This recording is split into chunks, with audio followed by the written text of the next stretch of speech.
Çox qısa zamanda bu görünüşə necə keçid elədim deyə sizinlə danışmaq istəyirəm. Çoxlarınız mənə sual verirsiniz ki, glow up yaşamaq üçün nə etmək lazımdır? Bax, bugün sizlərə bu barədə deyəcəklərim var.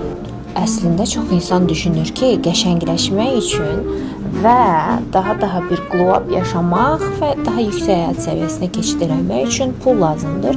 Əslində isə biz insanlar həyatımızın məsuliyyətini pulun üzərinə atmağı çox sevirik və bizi inkişafdan qoyan da məhz budur. Ona görə də glow up yaşamağın ən birinci qaydası pula nəzərən qurban pozisiyasına düşməməkdir.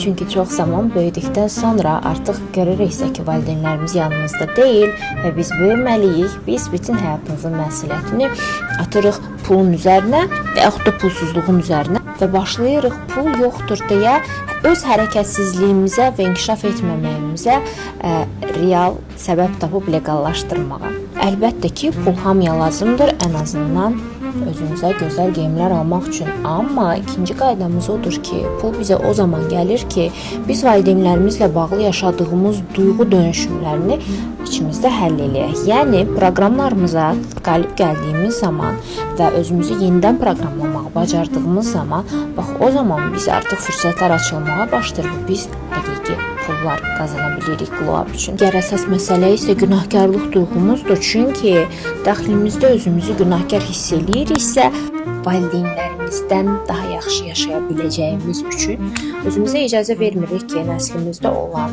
insanlardan, xüsusilə də bacımızdan, atamızdan və mamamızdan daha xoşbəxt və yaxşı həyat yaşayaq və bu bizə mane olmağa başlayır. Videonun tam da bu hissəsində mikrofonumu işləməyə dayandırdı. Çünki mikrofonum məncə istəmir ki, sizə deyəcəklərimi siz eşidəsiniz, paxıllıq eləyir, amma mən dayanmayacağam.